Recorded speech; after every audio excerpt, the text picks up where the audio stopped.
سلام. امروز میخوام راجع به مبحث همزمانی صحبت کنم. اصل پیوند بدون علت. همزمانی یعنی یک اتفاق بیرونی میفته و همزمان یه حالت درونی، فکر، رویا یا احساس در تو هست که به طرز عجیبی به هم مربوطن. اما هیچ رابطه علت و معلولی منطقی بینشون نیست. نه تو باعث اون اتفاق شدی، نه اون اتفاق باعث فکر تو. ولی وقتی کنار هم میذاریشون میگی نمیتونه که تصادفی باشه. یونگ اسم این رو گذاشت همزمانی. و حالا فرق همزمانی با شانس یا تصادف چیه؟ خیلی ها میگن بابا اینا همش شانسه، تصادفه، ذهن خودته که ربط میده. اما یونگ دقیقاً همینجا مکث میکنه. میگه تصادف یعنی اتفاقی که هیچ معنای روانی برای تو نداره. ولی همزمانی یعنی اتفاقی که دقیقاً در زمان خاصی میافته. دقیقاً روی یک موضوع درونی تو میشینه و دقیقاً یک پیام داره. مثلا به یکی فکر میکنی که سالهاست ندیدیش، نه از روی عادت، نه از روی خاطره معمولی، بلکه با یک حس عمیق و همون روز یا همون ساعت ازش خبر میرسه. یا درگیر یک تصمیم مهمی، دوراهی، سردرگمی و ناگهان یه جمله، یه صحنه، یه حرف از یه غریبه انگار جواب سوالته. اینا تصادف نیستن. اینا همزمانی های معنا دارن. اصل پیوند بدون علت یعنی چی؟ ما عادت داریم دنیا رو با علت و معلول بفهمیم. این شد چون اون شد.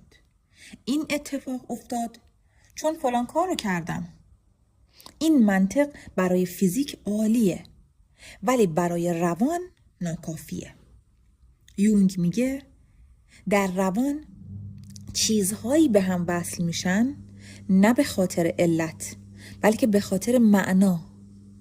یعنی اتفاق بیرونی و حالت درونی در یک میدان عمیق‌تر به هم وصلن. نه با قانون فیزیک، بلکه با قانون معنا. و همزمانی از کجا میاد؟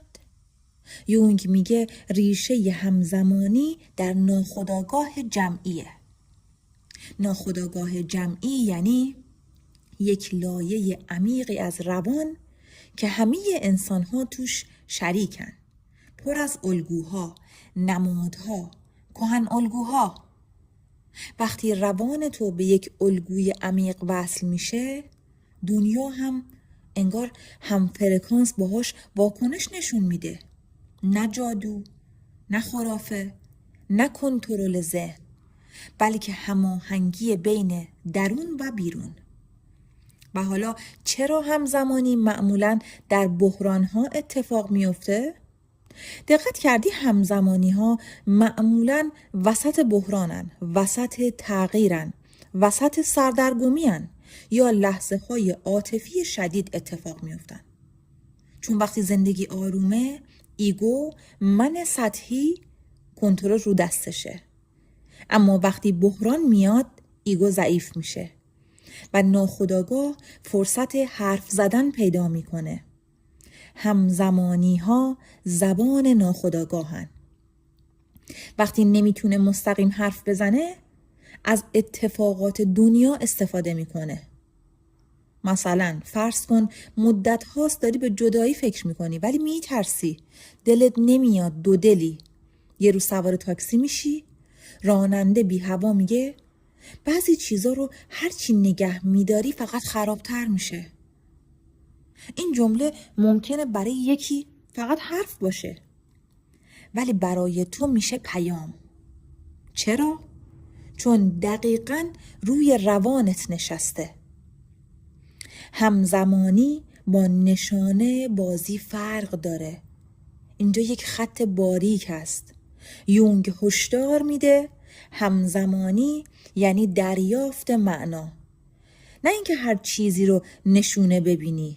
نه.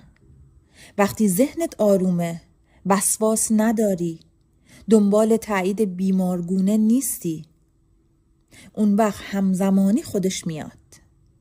ولی اگر مضطربی، چسبیدی به نتیجه، هر اتفاقی رو نشونه میکنی، اون دیگه همزمانی نیست. اون فرار از مسئولیته. و حالا همزمانی و مسیر فردیت. یونگ میگه وقتی آدم در مسیر خود واقعیش حرکت میکنه، همزمانی ها بیشتر میشن. نه چون دنیا باهاش کنار میاد، بلکه چون اون با خودش هماهنگ شده. در این حالت دنیا دشمن نیست. اتفاقات کور نیستند. زندگی بی معنا نیست. حتی دردها هم پیام دارن. و خطر همزمانی چیه؟